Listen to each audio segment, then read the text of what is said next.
Hello, everyone. We are back here with another episode of Mellow Musings. This is the 27th episode, and we have this young lady here, Asmita. She's going to tell you about a little bit about what Mellow is and what we mean by Mellow Musings. Over to you, Asmita. Thank you, ma'am. A very good evening to everyone who has joined us for this 27th episode of Melow Musings. Melow is the Society for the Study of the Multi-Ethnic Literatures of the World, an academic organization interested in literature, particularly in world literature and literary connections across borders of time and space. Melow Musings is Mellow's fortnightly lecture series that brings together distinguished voices from interdisciplinary fields worldwide to engage in critical conversations on literature, culture, philosophy, and allied domains. I have the privilege of extending a very warm welcome to our speaker for the 27th episode of Melow Musings. We are privileged to host Sufi scholar Affan Yesvi as the featured speaker. I would also like to welcome Professor Manju Jaitka, President of Melow, as the moderator of today's Melow Musings, an eminent literary scholar and academic leader whose leadership has been central to, ma'am, just a little bit. She continues to foster meaningful literary dialogue and interdisciplinary exchange through her vision and stewardship. Welcome, sir. Welcome, ma'am. I would request ma'am to take over as the moderator for today's session. Thank you. Thank you. Thank you, Asmita. And welcome, Affan. It's good to have you here. As you've just been told, we've been having our sessions for the last 1 year. We started in January last year. This is our 27th. And Melow has been around for a long time. To be precise, Melow is a society that was founded in 1997. So we came of age a long time ago, and we are still going strong. And every fortnight we have a distinguished speaker coming to speak to us. The sessions are recorded and they're uploaded on YouTube and they go around. They are much appreciated by a lot of people. Right. So we have Affan Yesvi today. What we do is this session is for about an hour. And generally when the speaker begins, the audience switches off the video, and afterwards when the discussion takes place, then we come on to the screen again. So we will continue now. And Affan, I had asked him to give me his brief bio, but he is a little, should I say shy? No. He is very unassuming, and he felt it would be better if he could introduce himself. But I must tell you the little that I know about Affan.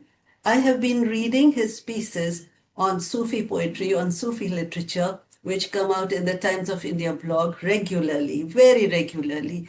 And I was really impressed with this young man who has so much spiritual depth in him. And the articles that he writes are such that you can read over and over again. Additionally, the illustrations are mind-boggling. They are about, those Sufi dancers whirling dervishes, and they make you feel as if you're part of an ethereal world in which the spirit, the soul matters more than crass worldly materialism. So there is a lot that I need to thank Affan for. In particular, we are concerned with his interest in Sufi literature, in Sufi poetry. But I must also tell you that he runs a publishing house, and a lot of Affan, can I give that away? Yes, ma'am. Yeah. So he runs a publishing house, and a lot of our young scholars are budding writers. They may want to get in touch with you sometime. My last book, Sanjigiri, which we discussed 2 fortnights ago, that was brought out by Affan, and it looks very nice, and I'm very happy with the production. Right. So Affan Yesvi, his name is Affan Yesvi, and he is a descendant of the original Sufis from what I gather. But Affan, I want you to introduce yourself more in detail, please. Will you do that? Thank you, ma'am. Assalamu alaikum, adab. Very warm, good evening to our dear friends and fellow people of Melow Society. It is my honor and privilege to be in conversation with Professor Manju Jetka. She is an institution in herself, and I've always been amazed by her energy and always looked up to her. Melow, as has been told, is an organization which has been established in 1997. So, speaking on Melow Musings is a privilege for me, and especially on the topic finding God in Qawali, basically about the Sufi poetry and the Sufi silsilas. My name is Affan Yesvi. I come from a Sufi silsila by the name of Yasavi silsila. It has started in Central Asia, Turkestan, around 1150 years ago. And that time, Turkestan was a big state, and I'm being told that Delhi was somehow also part of it, Delhi Sultanate. Now, Turkestan is a very, very small town where the shrine of Khwaja Ahmad Yesvi is there. It's a UNESCO World Heritage Site, and there was a river by the name of Yasi. So the people who lived near that river used to be known as Yasavi, and thus came the name. Our name started from there, Yasavi. And the Sufi Silsila, one of the oldest Sufi Silsilas, mystical order of Islam, started 1150 years ago. In India, there are many Sufi silsilas. Chishti silsila is very, very famous, and we can see shrines of Chishti silsila very widely, almost in every city and all suburbs as well. But that is, I think, not more than 850 years old. This is this particular silsila slightly dates back. And about Sufism, I'm happy to share my insights. I have been to multiple conferences worldwide. I keep on writing out of passion about Sufism, and I'm happy to share the insights which I have. And looking forward to this conversation and interacting with all of you. Thank you, Afan. It's very nice, really, that you have taken the time out to join us, because all of us seem to know about Sufi poetry, Sufi literature, and yet we do not know much. We are literature scholars, most of us, almost all of us, and we take it for granted that yes, there's a Sufi poetry, but what is Sufi poetry? How did it originate? What does it speak about? Whom does it speak to? These are things that we have not gone into much detail. So perhaps you can tell us a little about the background, the introduction to Sufi poetry. Take it for granted that you are speaking to beginners, speaking to people who do not know too much about it. Yeah. Thank you, ma'am. I have my master's in comparative religion also, apart from having master's in business administration. So I'll try to, and I'm aware that most of the people in this, most of the participants in this video are from the English background. They are all the scholars and literary personalities of English. So see, Sufism as such, there's no word as such Sufism. And yes, Sufism is derived from a word Suf, which means white cloth. And but when we look at it from the spiritual and the Islamic perspective, rather than the religious perspective, the basic thing is that Sufism is not something which is apart from Islam. It is very much the core part of Islam. And when we little bit move ahead towards the poetry, so poetry is also a form of expression. So when you are in the desire to meet your beloved, then out of love, out of those pangings, longings, you end up exploring, you sing, you dance, you paint, and thus comes the Sufi poetry. Sufi poetry has been written mostly by saints out of love for God or their peer or murshid. So the chain, Sufi chain is like to reach God, you need to be in a silsila. And to be in a silsila, you need to have murshid or peer. So to meet peer, you need to have, the technical word is bayat. You have to do a bayat with some spiritual personality. and it's more like a spiritual contract. And then they give you some kind of spiritual formulas, which we call as wazifas, and then you keep on repeating them. And it depends from person to person because every soul has a different journey, and also every soul is not fit to be on this journey. Unfortunately, what we have seen is on Instagram and on social media, everybody has started writing themselves as Sufi, or those we call people as Sufi singers just by they have used the word Ali, Mola, or Allah, and then it becomes a Sufi song. Earlier, there used to be nothing like a Sufi song. In the same aspect, poetry is poetry, but what we call as Sufi poetry, okay, something which a Sufi saint has written can be uh, linked or can be categorized as Sufi poetry. But all the poetry which has been written by Sufi saints, first of all, if we also look at the Masnavi by Maulana Rumi, the first page, the dedication page, is for the Holy Prophet. So, in the Sufi silsila, you have to have a murshid or a peer, and that peer takes you on a journey of spiritual elevation, spiritual cleansing, and then over the years, over the time, you will have an interaction with the Holy Prophet, and through Holy Prophet, you will have an interaction with God. So you are initiated into this, right? Technically, yes, you have to initiate By it. a peer, by a peer. Yes, and in earlier times, there used to be a proper wakalatnama. There used to be a proper papers and documentation. People used to wear stamps in their rings. They used to sign it, mohr. They used to put mohr. And today also, when we see, we go to any Sufi shrine, there will be something known as Shajranama. Shajranama is the lineage, the spiritual lineage. And the lineage starts from the Holy Prophet. There are multiple silsilas. There's Chisti silsila, Qadri silsila, Yesvi silsila, Kubravi silsila, Soharwardi silsila. They are more like multiple school of thoughts in which there are different practices, different means of meditation. Naqshbandi silsila also.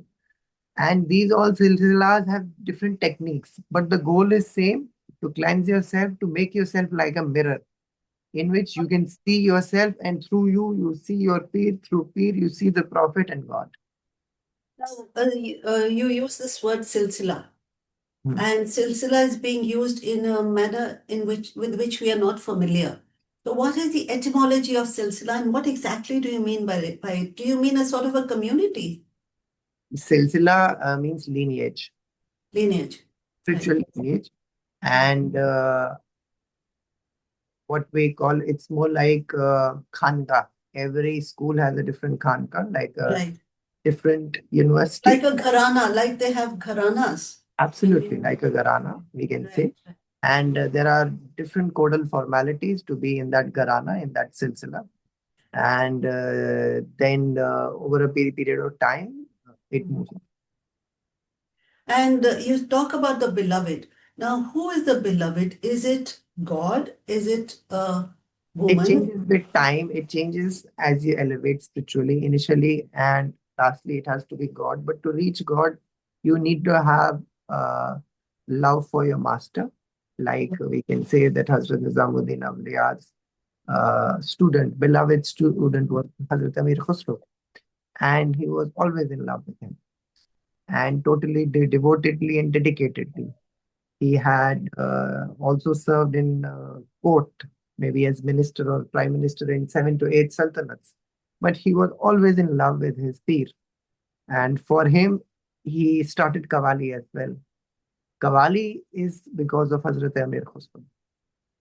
He gave us Qawali, the Delhi Bacha Gharana. He started rather Urdu because that time the language was Khada Boli, Khadi Boli. And he's also known as the Tuta-e-Hind, a very well-spoken poet of Persian during his times. But he came up with Urdu, and all the earlier Qawali, whether it is the Rang or other Qawwalis, they were or Haire Sakhi of the Basant Panchami. They were written by him, and then he trained students which were later known as Delhi Bacha Gharana. Who performed? Tabla also is also his kind of a blessing, his Dain. There What was is? tabla. Tabla. Okay. Okay.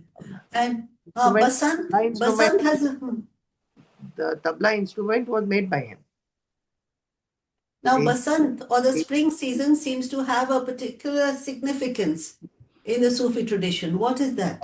not in a Sufi tradition, but No. only at a particular shrine, that is Hazrat Uh-huh. Nizamuddin Awliya's shrine in Delhi.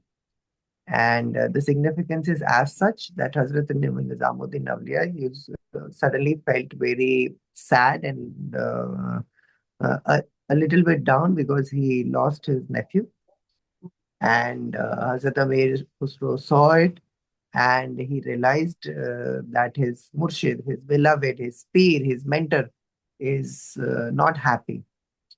And then he was walking towards the Kalkaji from Hazrat Nizamuddin, and then he saw many ladies going to where in a very smiling manner, happy manner, going wearing all the yellow clothes and going towards the Kalka Devi Mandir. And he asked and inquired that why are you doing this and what is this? There he was told that it is because today is Basant, and by wearing this color and by singing these songs, our beloved will become happy. And then he said, okay, is it so? Will the beloved become happy?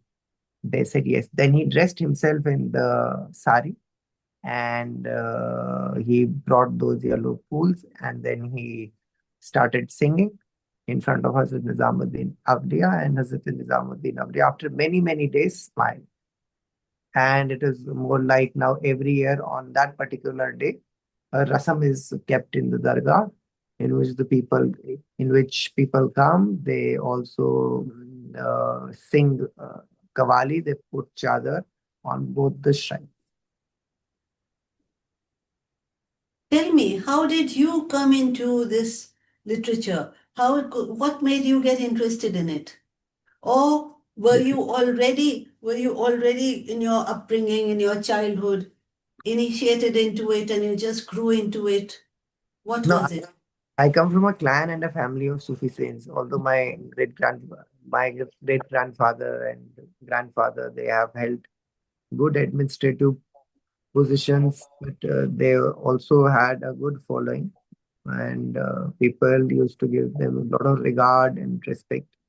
And so I've grown up seeing people talking about it, following it, and maybe it started from there. That curiosity just happened, and it Now, is a is it seed. very demanding? Is it a very demanding way of life? Does it impose a lot of restrictions on you, or do you feel kind of free when you're part of this It's silsila?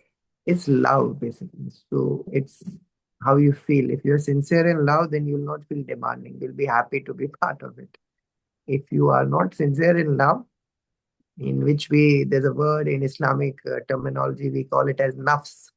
Nafs. Yes, it's the ego. It's the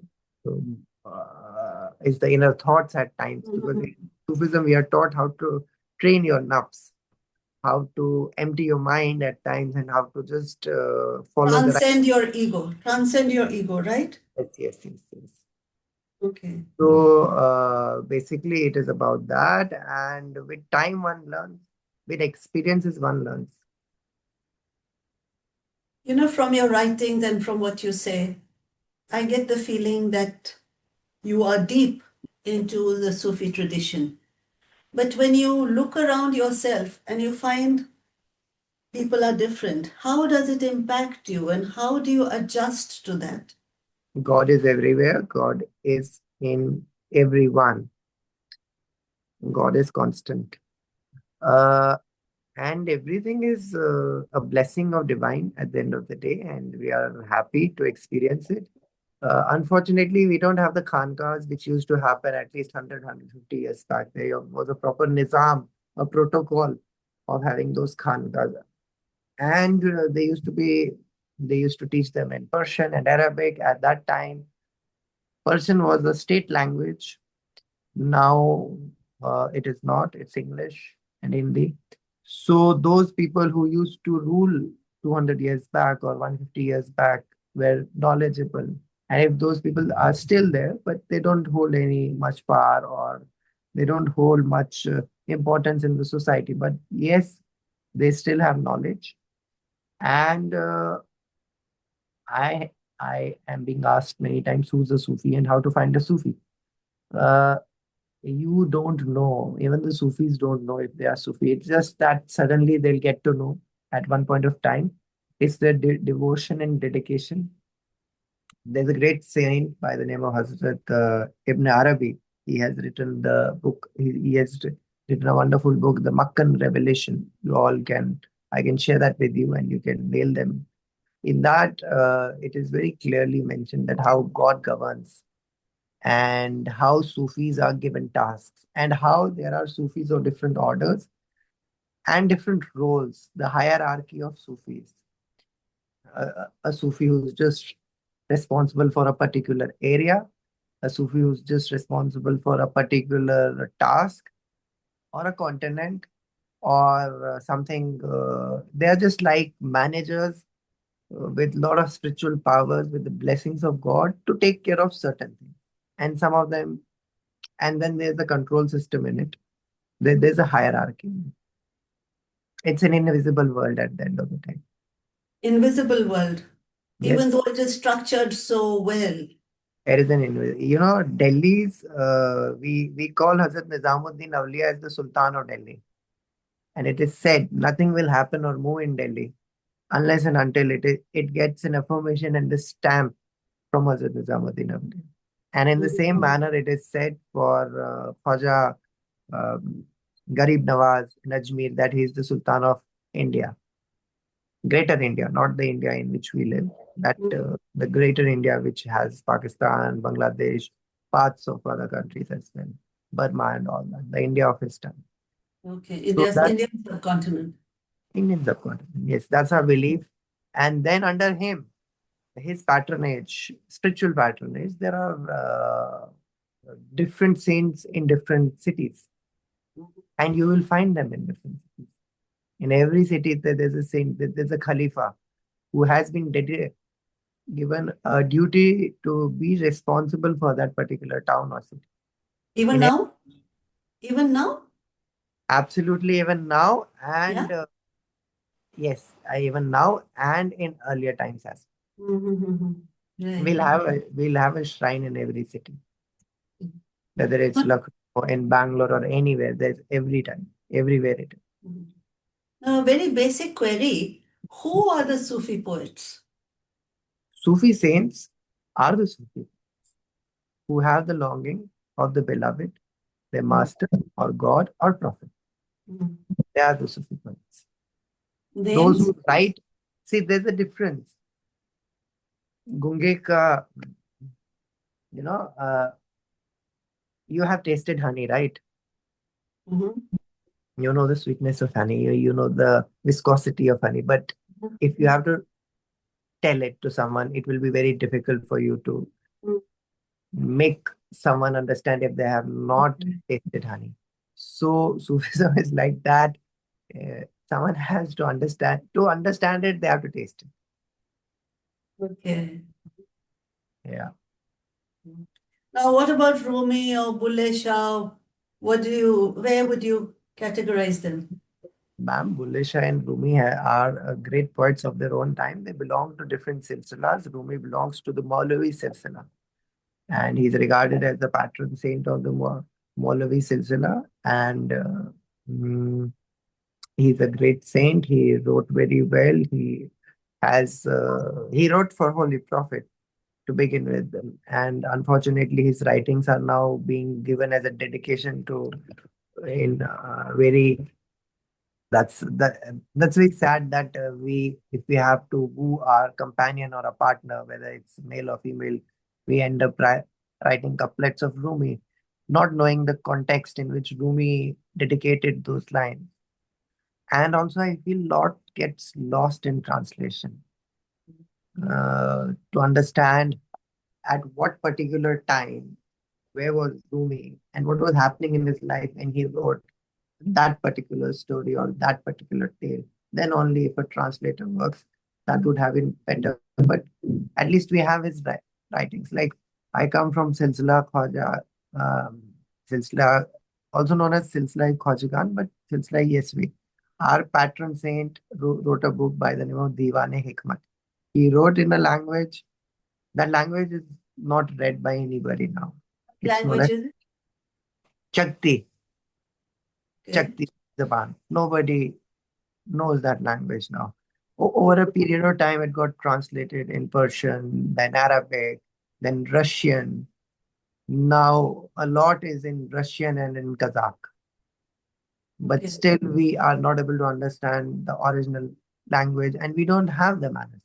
The original manuscript is not there. We just have the references for those manuscripts. So it comes down from generation to generation, and as it comes down the ages, it changes its character. This is what I understand, right? No, Sufi poetry, yes, it does. It changes the character, not the Sufism. Sufism is a light and it is a responsibility. It has started from Holy Prophet and it will remain till the world. It's a responsibility. You know, if somebody is a big Sufi saint, he will not die. He will not, we never say that the saints die. We always say कि नकल कर गया, पर्दा क्या कर कर गया, गया? क्या कर गया? पर्दा कर गया Okay. in a veil. Because Mhm. we believe holy saint, Sufi saint is there. That's why we go to the shrine. We talk to those saints. We could give our guzarish, and with that belief that he can still listen. He's very much there. That's it. So there are many things in it. It's a very interesting world altogether. I hope we can come up with some kind of an app and some technology in which everything can be simplified with time. Because spirituality is not easy to comprehend also, and everybody has a different You way. have to experience it, you have to feel it, you have to live it. It's like food. What works for me will not work for you. The wazifa which I have, the chanting which I have to do, will actually be injurious for you. So you have to find your own food. Qawali is also known as the food of the soul. Music is the food of the souls. Saints use what they used to do in Qawali. Qawwali was like, and yes, I have to tell you, there was a proper protocol of going in a Qawwali mehfil. Aapko wuzu means ablution, like what we do before namaz. You have to have that and then go in the mehfil. And then everybody was used to wear proper neat clothes, not like today, the crowd which we see in shrines or in mehfils that people are drinking and then Qawwali is happening. No, it never used to be like that. Qawwali was never for Amun Nas. It was always for Khas. Okay. Unfortunately or fortunately, because of the Bollywoodization of Qawwali Hollywoodization. and then making it so accessible, now Qawwali is different. Qawwali is happening. It's more like Sufi night. Qawwali is a Sufi night in pubs and bars, which it should not be. And that is not the Qawwali which used to be, because Qawwali was a medium. It was a tool in which the one you used to get connected with divine. I'm sure you must have heard about the tale of Baba Bakhtiar Kaki. Baba Please tell Bakhtiar, us.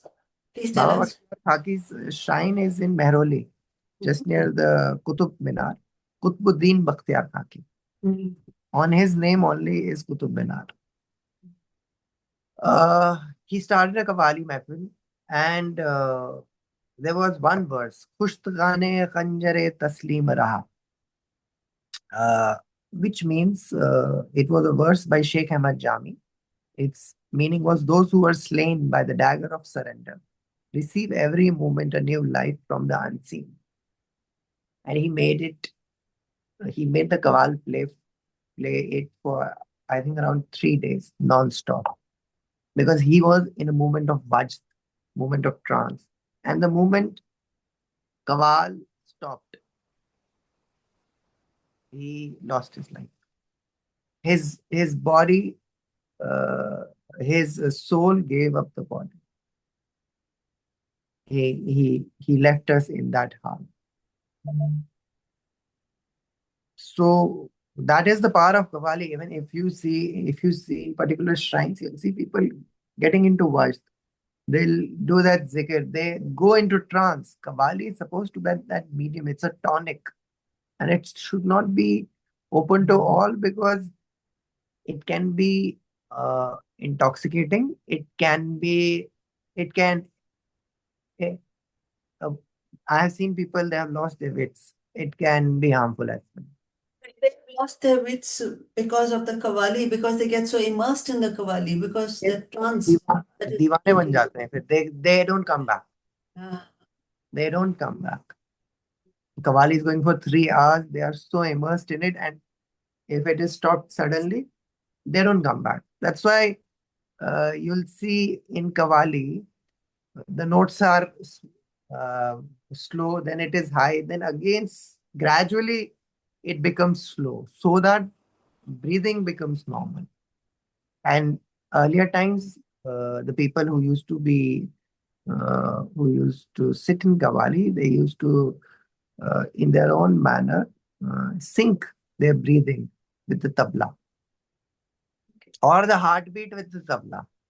oh, I well, don't know how to do that, but I've heard about it. They used to sync it. Tuck, tuck, tuck, tuck, then your heart also beats that. you can sync your breath with the tabla, you can manage that, but syncing the heartbeat must be difficult, I'm sure. I am not aware of it, but I've heard about it. You know, the last couple of articles that you wrote for the Times of India blog, or even earlier than that, do you think you could talk a little about the subjects that you were concerned with? I may, ma'am. Which one, if you may refer? Huh? Yes, Uh, may. the recent one is about uh, light of the treasuries of the invisible realms. Okay. Wisdom is a light. Wisdom is definitely the secret talk dissolves the two into one is my last one. Yeah. Definitely, there are many articles which I have written over a period of time. I think by now it's more than 80. And Yes, I know. they have been written with proper references, with an aim that a common person understands the message of our Sufi saints. Mhm. And in every article, I have ensured that there's some kind of a story and a moral story which talks about a particular saint and their teaching. And God, seeing God as a light, we draw it from the Holy Quran. Quran we regard, and it is the word of God, word of Allah. And the first verse or the first word was also Ikra Bismi Rabbika. That means you read. It's very important not only to read and learn, but also to do tahqiq. That is to contemplate, not to follow blindly, not to get fooled. It's very important. That's a very important aspect of Sufism. To get fooled. Not to get fooled. Do you think you could expand on this? Fooled by whom? How? Your nafs at times, shaitan at times, you get fooled. You get fooled. It's a very tricky path. You get fooled at times with temptation. Sufism is not about binding or stopping yourself from any desires. It is not about being celibate also. You have to live a very complete family life, and you have to be very happy in it. And you have to do justice in your life, in all the spheres of your life. All the Sufi saints have, except few, they have had a very happy family life as well. And their children only have continued their teaching. Would you consider Sufism to be a sort of a closed, esoteric belief group, or do you think it is inclusive? It It is very invites much people. inclusive. It does invite people, it's inclusive. However, the hierarchy, it invites people to seek blessings, but to take a post in it, to be among the office bearers, the torch bearers, I think there are a lot of rules and regulations in it. There is a lot of bureaucracy also. technically to be in it. But I think as students of literature, we would all be interested in, being part of this thought process. Yeah, absolutely. Everybody can be because we all belong to the Almighty God. And this is a path and a way in which we are being told how to get close to God. And that's why all the Sufi saints have emphasized. And see, these poetry, Sufi poetry has been a medium in which they have tried to explain in a very common man's language the secrets of the divine and the teachings of Holy Quran. Now, And even if you do not believe in God as such, even if you don't follow any religion personally, hmm, I think there is much in the articles you write, for instance, for absolutely, the common man. there is Yeah. absolutely for morally there is, Mhm. and we can always all the people, everyone is welcome. Unfortunately, we are not living in a time where there are open schools of Sufism. We have them in Turkey, but we don't have them in India. And in India, if there is any khanka, unfortunately, it has been commercialized to a level in which they are now just being subject of chadar chadana, pul chadana. But the teachings of Sufi saints are not being professed, or they are not being highlighted. It's just the practice at the shrine. But the Sufi saints who gave us those teachings, Hazrat Nizamuddin Awliya, he gave teachings. He has written multiple books. His teachings should be uh, widely circulated and also linked to the modern days individual. That's my effort through this blog to I do a think you bit, are doing a great job. You're doing a great job but we are because not. there's, yeah. Unfortunately, it's not happening at an institutionalized level. 300 years back, there used to be khankas. They were responsible. They used to train people in tariqats, in different aspects of Sufism. Now it is not happening. Although Sufism is open to all, Sufi shrine is open to all, the langar is open to all. But I think more than the food of the body, the food of the mind, that is the thought, and the food of the soul is very much important. And that will leave a larger impact on everyone. We all have limited time in this world. And I really feel that we should do something in which we should profess, and we should highlight the message of our Sufi saints. Yes, there are certain messages which we are not able to understand or we take negatively because they have been said in a particular context. And translations are very, very tricky. But yes, Sufism is a path of love, path of God, and maybe one can begin by reading Sufi poetry. It can help individuals in understanding the perspective of beloved or God through that poetry. Would you Second, like to read something? Would you like to read something now? I don't have anything in mind. Maybe if I have, I'll let you know, ma'am. Okay. Then can be the poet. Then can be the Qawali. Qawali helps in Indian subcontinent. Although Qawali doesn't happen outside Indian subcontinent. It doesn't happen in any other silsila apart from the Chisti silsila. Really? Yes, it doesn't happen. Music is not allowed in many silsilas. It's only in Chisti it is allowed because it was very much influenced by the Bhakti movement. And it was more like a confluence of Ganga Jamni Tehzeeb. And today also when we go to the shrine, it's a very interesting perspective. 80% of the people in any Islamic or a Sufi shrine are non-Muslims. Those who put chadar there, those who put daga there, they're non-Muslims. Only 25 to 30% are Muslim. In Muslims also, 60% are those who say it's not right to go to a shrine. 20% are those they say it's okay, but then they don't go. Only 20% are the followers who say no, we go.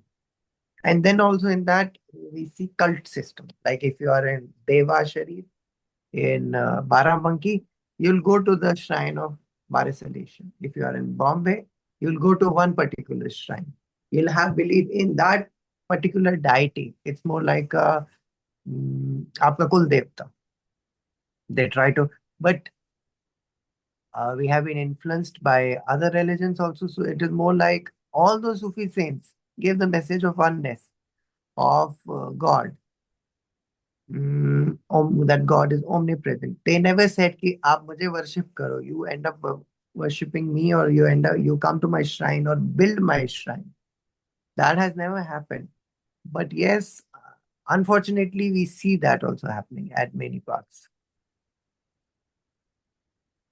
If you have to sum up the main characteristics of Sufism, what would you say? How would you sum them up? In the first place, you talk about oneness of God, for instance. What else? What is it that characterizes Sufism? This Shariat, Tariqat, Hakikat, Marifat. These are the technicalities of getting to Sufism. Uh-huh.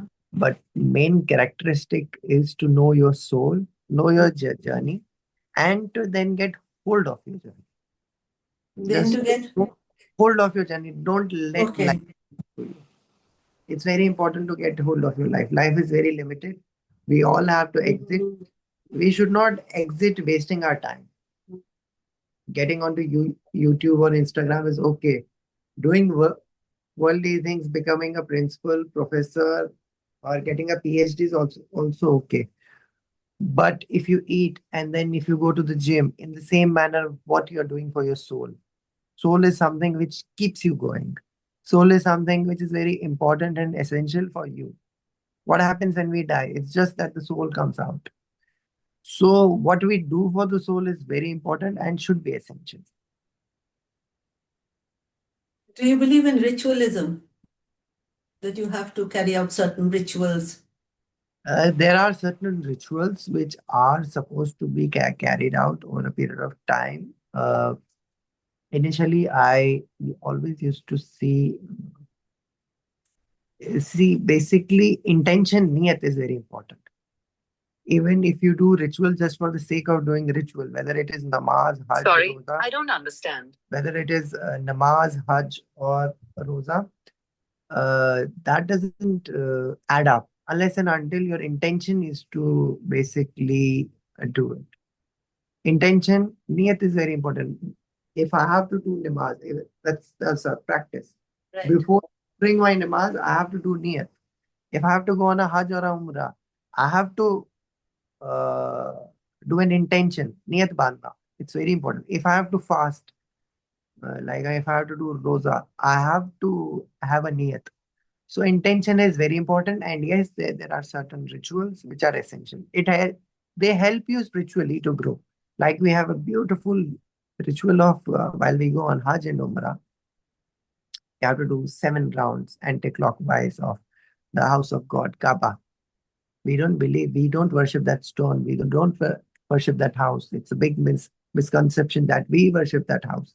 We worship God, and it's more like a place of concentration and direction.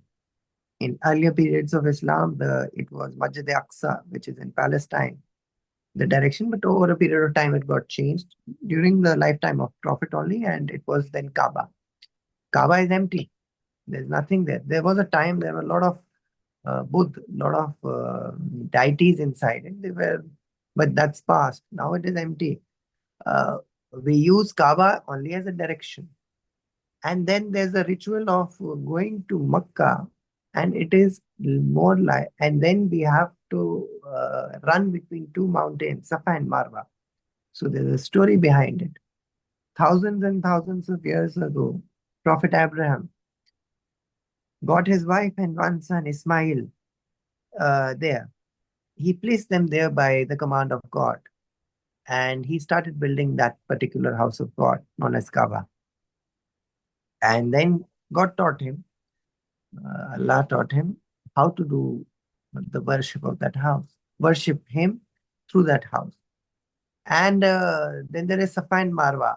It is said that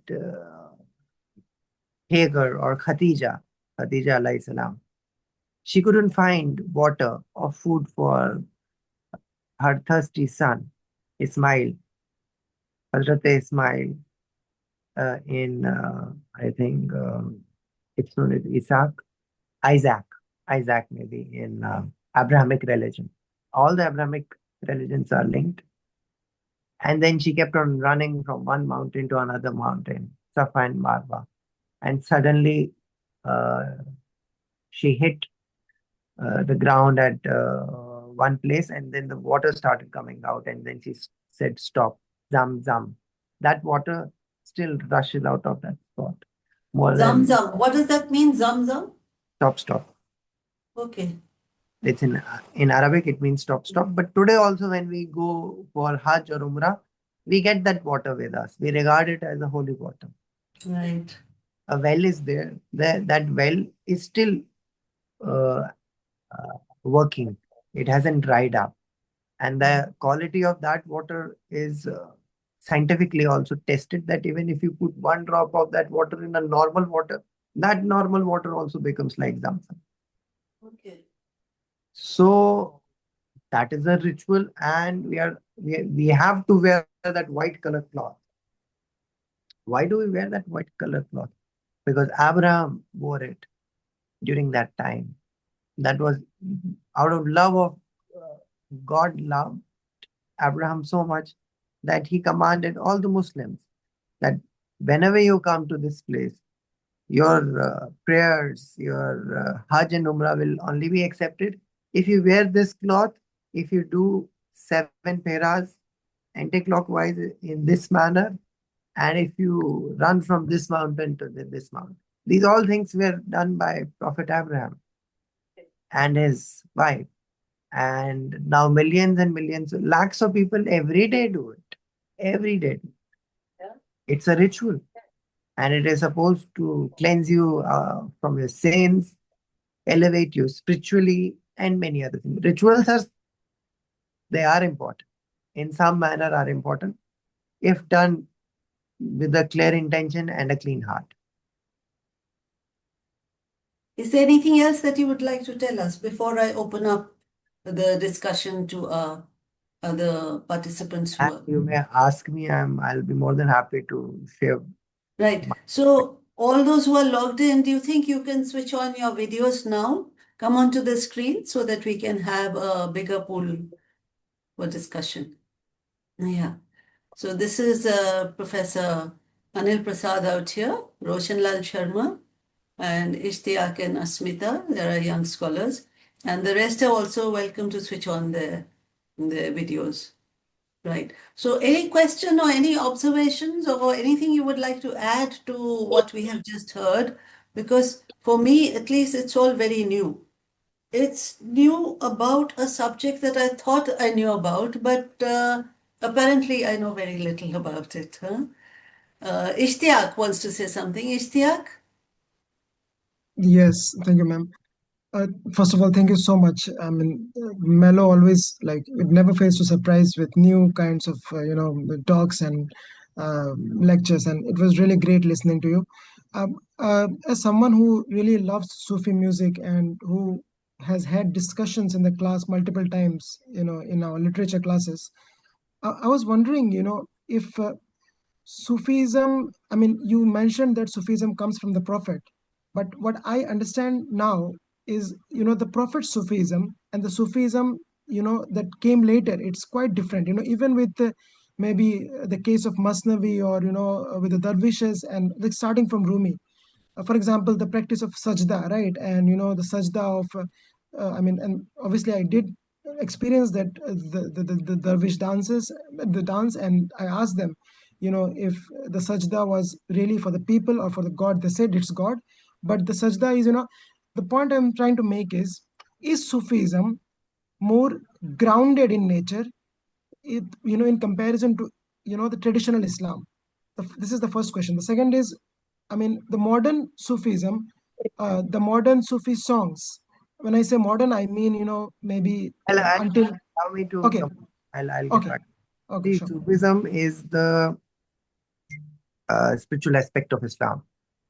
It is not something away from Islam, and if it's any Sufi school, uh, it has its roots and links. The Shajra and the Nasab is from the Holy Prophet. There cannot be any Sufism without Prophet. We have not seen any school of thought in which They have said that they are Sufis and then they have not have a linkage to the Holy Prophet. It cannot be there. It is not there actually. I haven't seen it, and if there are any, I'm not sure. Okay, Does it but yeah, tell but me? are there, so I mean, yeah, the root, the manifestation is from the prophet. I understand that. What I'm trying to understand is, is how is it different? As for me, when I experience Sufism, a lot of music, even with the Masnavi culture, a lot of music, yes, and also a significant difference is the idea of blasphemy is very blurred. The relation between the beloved and God, and the God being beloved, it's very, a lot of it is very much blurred in traditional, in the modern kind of Sufism. And when I say modern, I mean, you could also say the Qawwalis by Nusrat Fateh Ali Khan, and and after that, right? So, like, can you say that the blurred, distance between the beloved and the God, and in modern Sufism, what do you have to say about that? Uh, Beloved has to be God, but at times the beloved, as I told you earlier, can also be the Sufi saint, the patron saint, or the holy prophet. It depends from stage to stage. Blasphemy, when there is love, there can't be any blasphemy. There are certain technicalities. Shariat, it's beyond. Shariat is compulsory for somebody who has to be in Sufism, technically. So Sufism comes after it. Tariqat, Hakikat, Shariat, Morifat. So it comes after that. But yes, if you say in modern songs, you try to understand God, it depends who has written those songs and what they mean by it. Today Okay. we call many songs as Sufi songs, but they have not been written by Sufi saints. And just because they have been labeled as Sufi music or a Sufi song, we shouldn't judge that particular song and then put it in the bucket of a Sufi song. I don't believe that there is anything called as Sufi song or a Sufi music. Music is not, there are limitations in music, even in Qawali, there are limitations. A woman is not allowed to, technically, she's not allowed to perform or sing. And then you can't have guitar or you can't have many other things also. But what we see as a Sufi music and what Nusrat Fateh Ali Khan also over a period of time has played.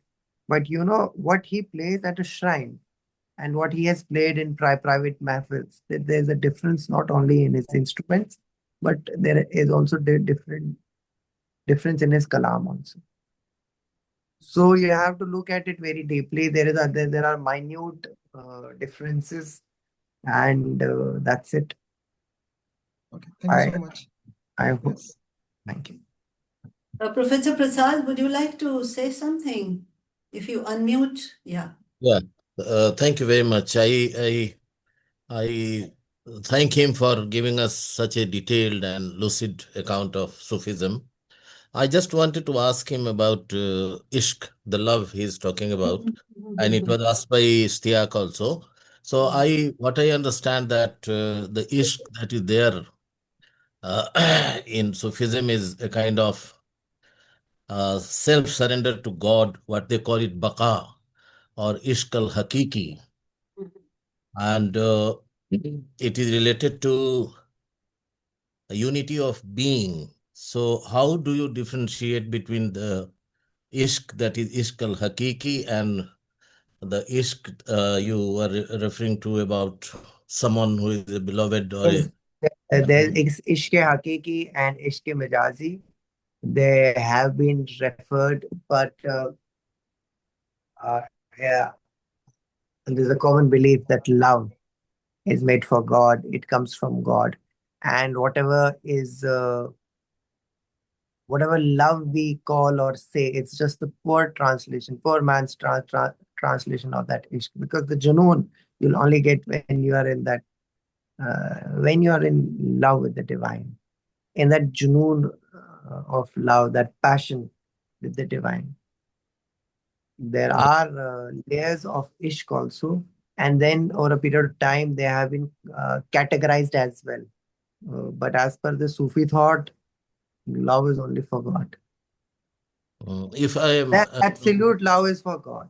It doesn't mean that you don't have to love anybody else. The absolute love is for if I am wrong, you can correct me, because the aim of this is just the annihilation of the ego, God. what we Yes. call it fana. Okay. I think that is the Ishkal Hakiki is a kind of way to go to that self-surrender and the annihilation of ego. Yeah, Ishq Hakiki, also known as the divine love or the true love, and Fana Fila is the last stage of Sufism in which you lose your senses. You lose your identity. You know, you are the proper fakir. People ask you, who are you? They say, I'm no one. क्या करना है? क्या करना? They are lost. Fana Fila. So there have been saints, there have been fakirs who have reached that level of fana through Ishq Hakiki, where nothing mattered to them, whether they are wearing clothes or not, whether they are eating or not. They came out of the boundary of Shariat. Shariat binds you to offer prayers 5 times a day. It binds you to do justice with your family, to do justice with your surroundings. They came out of that. Okay, thank you. Thank you. Neeraj, you want to say something? Good evening, ma'am. Good evening, everyone. Good evening. Uh, Would you like to say I, something? I don't have any question or observation, but I thoroughly enjoyed this session, ma'am. You all have more interested listening to these Sufi songs, but it was really interesting while listening to the history behind these Sufi songs. Thanks a lot. Roshan? Roshan, you want to say something? Thanks, Neeraj. Thanks, Affan. Thank you very much. I could feel through and realize through such clarity vis-a-vis very technical Sufi concepts, and of course you have that experience, first-hand experience of the same. But whatever little understanding I have, Affan, Sufism undoubtedly is the spiritual aspect or spiritual dimension of Islam. That's completely that's well taken.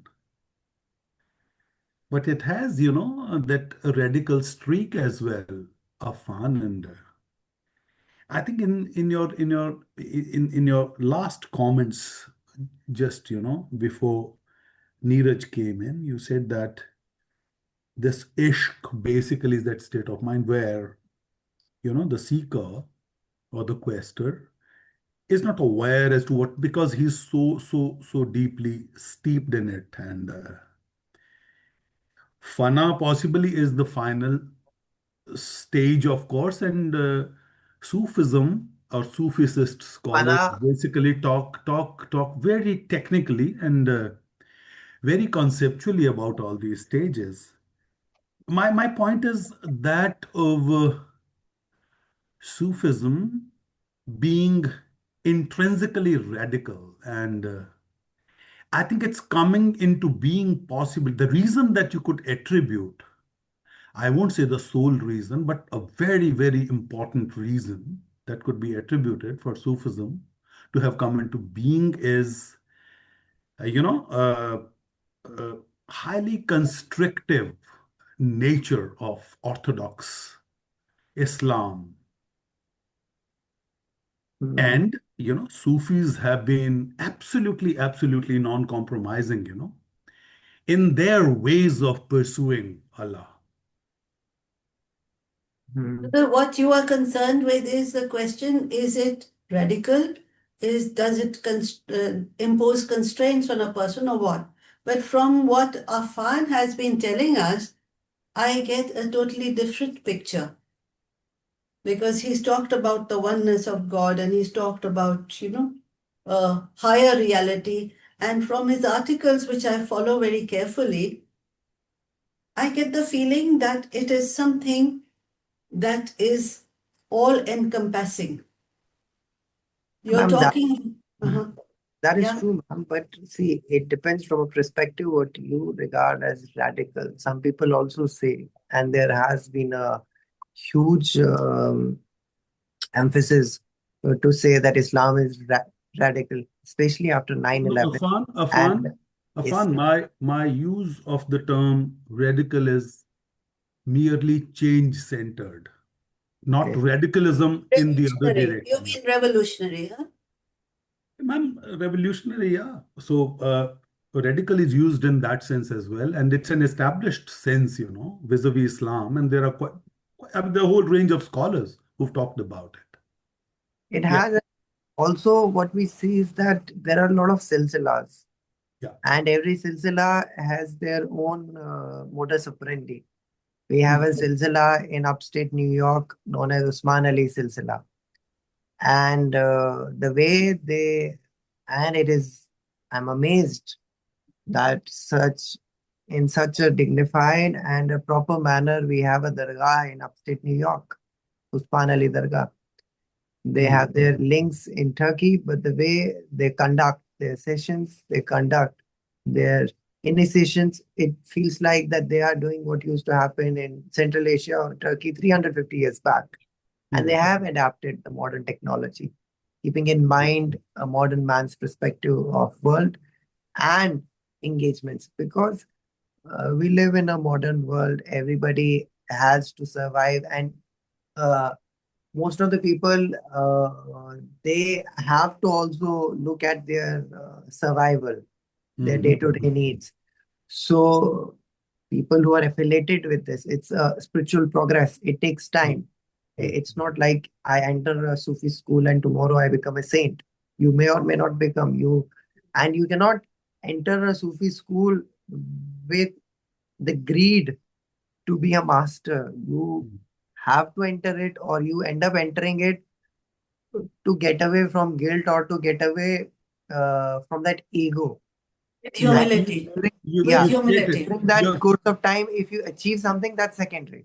That is what. Afan, you've stated that very clearly and got your point absolutely. My point, another question just related to that Sufism is also viewed as zikr, and silsila is gharana in one sense, but silsila, I think, I don't know, but that's possibly its Urdu implication only. That silsila also signifies continuum of a sort. Yes, Continuum of a sort, yeah. So it's yes, it symbolic is continuum of a because it sort. signifies, yeah, because it signifies continuum of a sort. And then, of course, there is this very, very important term called zikr, Zikr jo kabhi tootta hi nahi hai. Jab ek baar once you get established therein, so they very formally talk about the notion of zikr as well. Would you would you like to respond to this notion of zikr there? I would like to state that in Sufism, all the knowledge is shared. We call it as Sina by Sina. It is not written. Yeah. It is shared from one person to another person. It is like an amanat, and a teacher gives it to its student. That student, when he becomes the teacher, gives it to his student. And that is Word how of it mouth. word of mouth, Sina by Sina. Having said that, zikr is also known. There are various zikrs over a period of time, and they are more like spiritual formulas and codes like Naam Japna. It can be just a zikr can be Allah, and a zikr can be a one full page wazif also. It depends from person to person and from school to school what zikr one keeps. All right, all right. We have Shruti out here. Shruti would like to say something. Unmute, please. Yes, Shruti. Ma'am, good evening, everybody. And thank you, Affan, for such a wonderful, engrossing session. See, I don't know much about Sufism. Whatever knowledge I have gathered is through books. And the recent that I read is 40 Rules of Love by Elif Shafak. So from there, I could just recollect that Fana is not the final stage. We have Baka after that. Fana is when you lose your nafs, you get rid of it, you overcome it. And Baka is you live in this world devoid of that nafs, and you connect with God, with your beloved in this world itself. So now I've been reading Essential Rumi, and I just wanted to know, see, the knowledge or whatever we have gathered about Sufism is through books which are basically novels. So could you suggest some really good book wherein we can know Islam and Sufism better? Because I really am interested in it. And secondly, I have three parts in my question. The first one was this, a really good book on Islam and Sufism. Second is, whatever Qawwalis I know are through Coke Studio Sufi. And is there any other platform wherein, and these Qawwalis are beautiful, really beautiful, because I start crying when I listen to them continuously for a very We will invite you and come to the of Hazrat Nizamuddin Awliya. We'll try to the Qawali which happens at the shrine in front of the saint, and the Qawali which happens in a theater or a studio or online. It's different. So if you can, whenever you come to Delhi, buzz me. If there's a possibility, come to the shrine. And if you have time, please experience it there. About the book, there are many. I'll try to share some links. Rather, I'll try to share some ebooks with ma'am, and it is up to It'll be her. very nice. That'll be very nice. I'll pass it on to all our youngsters. I have many books, but I'll still see. The last part of my question. Can a non-Muslim or a kafir be a Sufi? If yes, Kafir is a very hard term, but kafir means doesn't mean always non-Muslim. Kafir means non-believer. okay. And it doesn't mean non-Muslim. And any to be or not to be a Sufi is not something which I can dictate or I can authorize. And who's a Sufi also, we don't know. We say Hazrat Nizamuddin Awliya is a Sufi, but has he himself called himself? Has he ever called himself a Sufi? No. Historians, writers have stated that he is a Sufi. There's a king of Delhi, Sultan Altamash. They call him also a Sufi. Some people also have called Aurangzeb as Sufi. Nobody, no saint who has been called as Sufi, whether it is Rumi or anybody, Bulleh Shah, they never titled or called themselves as Sufi. It's just there is a character, and if certain qualities add up to that character, then when we look at their life, we say that he's a Sufi. But yes, if you want to visit a shrine, if you want to read any saint's teaching, you're always welcome. There is no restriction ever. It is open to all. Langar is open to all. There are no restrictions anywhere. When you see these Qawwalis in Bollywood films, does it irritate you? Does it annoy you? For instance, you have that, Kun Faya Kun, that song in one of the films recently. Kun Faya Kun means be and it is. Let it be and it is. It's a word of Allah. It is from Quran, in which he states that how the world was made. It was Kun Faya Kun. Okay. He commanded and it was. No, it doesn't irritate me. That is also his way of marketing, his way of spreading the message. Right. Bad PR is also a PR.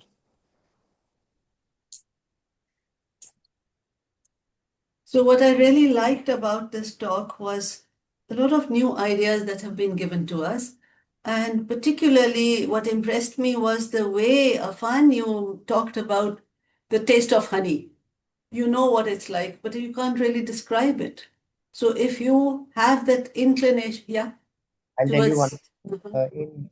While I was studying Buddhism, there's a story in which 4 blind men were gathered and an elephant was kept. And then they were told to draw about the elephant. And all those 4 people end up drawing different things. Some drew tail, someone his middle part of the body, some trunk, some other thing. So they did the drawing from their own perspective. They did the drawing from their own understanding and experience. In the same manner, my understanding will be very immature at current stage. Maybe if I'm alive tomorrow or after 10 years, I will answer these same questions in totally opposite manner. That's Because right. like my experience, with we are human beings, we evolve with time. And through that evolution, we change. There's a very important Sufi saint and a poet, known the Rishi. He was a Muslim. Before that, he was a Pandit. He's from Kashmir. Then we have Laldet, Lalaishwari. She also followed, I think, she also transcended through time and evolved. Their teachings, when they followed a particular school of thought, because they're in Kashmir, the Sufism which we have in Kashmir is known as Rishism. It's very much influenced by Shivism. Swami Lakshmanju, also known as one of the very important saints and scholars of modern times. He was the last one. We can see his teachings online as well. He has hugely helped in propagating that message, especially in North America, both Canada and US. The point I want to make here, the topic was about Sufi poetry. Sufi poetry also changes from person to person because there are stages in it. And in the same aspect, what Nund Rishi wrote when he was Nund Rish was different. And when he was Sheikhul Alam, Sheikh Nuruddin Nurani was different. And we as scholars or student of literature should keep that in mind that, okay, at that time, his ideology and thought processes or his life was like that. And maybe that was influenced when we do and okay, this was written 30 years after that. And that time, his ideology, thought processes, and this all had happened. The poetry also changes. The poet can be seen. I live very near to the Mazar of Ghalib. Just a very small, interesting fact. I live in Hazrat Nizamuddin Awliya by grace of God. All the uh, mm, uh, em- uh, rulers, all the kings of earlier time are buried nearby, whether it is Lodi or many uh, rulers of the Mughal Empire, because they wanted to get buried near the shrine of Hazrat Nizamuddin. Even Ghalib, Mirza Ghalib, he's also buried here. Whatever he has written or not written, that's separate. But he had that wish that I should be buried here, because there was a saying that whosoever gets buried near the shrine of Hazrat Nizamuddin Awliya will go directly to Jannah without any questioning. It's a saying. It may be true, may not be true, but people believed in it. And then we see on one side there is Lodi Garden, on another side there is Humayun Tomb, on another side there are multiple uh, rulers. We see that Jahan Ara Begum, the first lady of her time, she's buried very much in the compound of Hazrat Nizamuddin Abdi. There are a lot of scholars also buried in that area just because they had that wish. In our afterlife, we should get the blessings of Holy Hazrat Nizamuddin. Sufism is all about preparing yourself for the life after this life. Thank you, Affan. Thank you for a very thought-provoking talk. Thank you And for the opportunity, and I also am glad to all the people who gave their valuable time today. And thank you, yeah, Professor Anil, Asmita, Ishtiaq, Neeraj, and all and every person. And ma'am, thank you for giving me this opportunity to interact with your colleagues and friends. And I'll be sharing some books. And I'm looking forward to being associated on a long-term basis, ma'am. Oh, wonderful, wonderful. And Asmita, would you like to give a formal vote of thanks? Yes, ma'am. Thank you. As we come to a close, I would like to extend a heartfelt thanks to our speaker, Affan Yesvi, for such an enriching and an insightful session. Thank you for taking us into the beautiful, the reflective world of Sufi poetry. This has truly been an enlightening experience for us all. We are grateful to Professor Manju Jaitka for her warm and thoughtful moderation and for this wonderful session. Thank you, ma'am. We meet again in a couple of weeks with a new episode of Mellow Musings. And until then, I wish you all continued learning and reflection. Wishing everybody a good night from my side. Thank you for joining. Thank you. Thank you, Asmita. Thank you, Affan. And we hope you will continue to stay connected with us. And all the people on the screen and off the screen, we'll meet again in 2 weeks' time over yet another scintillating session. Thanks Thank, once again, Affan. thank you, ma'am. Thank you. Bye bye, everyone. Bye until we meet again.